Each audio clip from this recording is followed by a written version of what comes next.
Hey, what's up, everybody? True Boxing here. Thank you for coming back to get hit with the truth. So today we are continuing my 2023 top 10s as I continue with my last division, the heavyweights.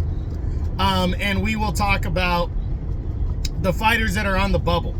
Now, before we get into that, if you could smash the like button, leave a comment, or subscribe to the channel, I really do appreciate any and all support that I can get as I continue to build my channel here. So, fighters on the bubble, what does that mean? That means again, this is a new segment that I came out with this year, attaching to the top 10s, that are basically the guys that aren't in the top 10, but they could bust into the top 10 in 2024, either because they have a name, or they have a major opportunity that we know about already, or they are highly ranked in one of the 4 governing bodies, so they're close to a final eliminator or a title shot. Now, it could be one of those things, could be 2 of those things, could be all 3. It just depends. So in no particular order, here we go. The fighters that are on the bubble in the heavyweight division. Starting with undefeated contender Martin Bakole. I think he's undefeated. Bakole is the WBA's #1 ranked contender. He's actually just got ordered to fight somebody that I've never heard of in a final eliminator. But Bakole might get an opportunity at the regular belt because I guess there's now a regular champion again, Emmanuel Char, in the heavyweight division. And I think Bakole might get an opportunity at Char for the WBA belt. With the undisputed title being locked up, happening on February 17th, I don't believe the WBA would strip Tyson Fury or Usyk the way the IBF is about to, if they rematch, and I think they will keep the heavyweight belt with a regular belt if they have to for now. So I think Bakole's best chance is to fight Manuel Char, but I don't know, after this final eliminator against a nobody and then fighting Manuel Char, even if he becomes regular champ, I don't know if that's enough to bust him into the top 10, but you never know. He might end up getting an opportunity at somebody else, so we'll see what happens with him. Next is undefeated contender Frank Sanchez. Sanchez is currently the WBC's #2 contender. He's coming off of another undefeated year. He did not look great, even though he stopped Junior Fa on the Day of Reckoning card. He was the first fight out. He would stop him in the 7th or 8th round. But he didn't look great doing it. It was actually a close fight that some people thought Fa was winning when he dropped and stopped Junior Fa. But Frank Sanchez is a talented guy, and I really believe he could get into a final eliminator, especially being the WBC's #2 contender.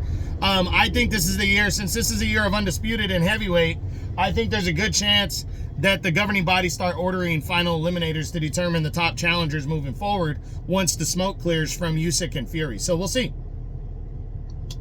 Then there's big baby Jared Anderson, undefeated American contender. He's a WBO's #2 ranked heavyweight right now.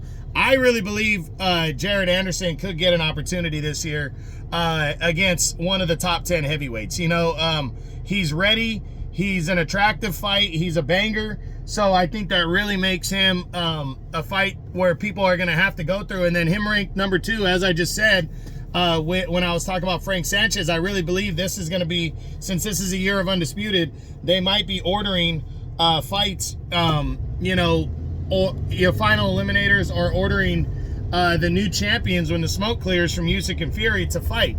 Now, I don't believe the WBO, that they could do what the IBF is doing. If a rematch happens between Usyk and Fury, the WBO might strip the winner of that fight and upgrade the winner of Zhang and Parker to champion, and then they would have to make a mandatory, which Jared Anderson could be the guy making a mandatory. So I really believe stuff like that could happen, or Jared Anderson could get the winner of Zhang and Parker, in a mandatory fight. So it just depends on what the WBO decides to do, but I do believe Anderson's going to get a higher profile opponent as he continues to build his resume and his career, because he's right there knocking on the door. Then there's Efe Ajagba, who's a WBC's #5 contender.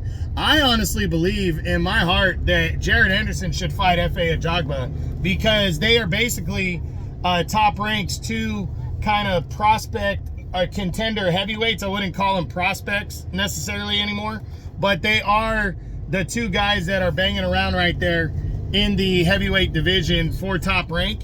And I think it makes a ton of sense because both are kind of highly rated, knocking on the door. They're there, but they're not quite in, in the title mix. And I think if they fight each other, it'll definitely separate them as a sincere top heavyweight. Ajagba's been there. He's only lost to Frank Sanchez. He's good power. And Jared Anderson obviously has power. And I think it's a perfect setup fight to get the winner towards a title shot or in a title shot. Then there's Lenny Arpero, who's the WBA's number 5 contender. He's ranked in the top 5. I don't really know much about the guy. Being there, he might be able to get some kind of opportunity in the WBA, so we'll see what comes his way. Then there's Andy Ruiz Jr., who's the WBO's number 6 contender. Again, with his name, Andy Ruiz can get whoever he wants in the ring. He really can, for the most part. And I honestly think there's big fights out there for him, whether it's Deontay Wilder, whether it's Anthony Joshua a third time. He knows what that money's like for the Saudi group, so I think he'd be down to compete on one of the cards. I wouldn't be surprised if he signed on to fight somebody on Anthony Joshua's undercard with Francis Ngannou, so he could get back in the mix and showcase himself. But Andy Ruiz will get opportunities as long as he gets his ass back in the ring, so hopefully we hear something soon about him.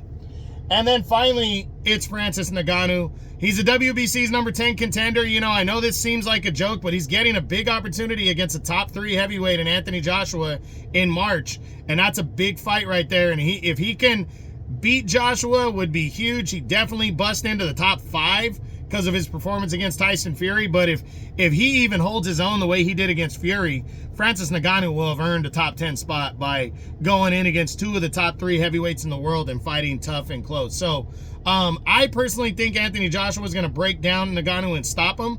But hey, you never know. I mean, if Joshua could overlook him, and it could be a short night. It could end up being something unexpected, just like the fight with Fury was. So we'll see. But that's pretty much it. That's what I got. So this is the 2023 top 10s. As we are going over my final division, the heavyweights, and these are the fighters that are on the bubble.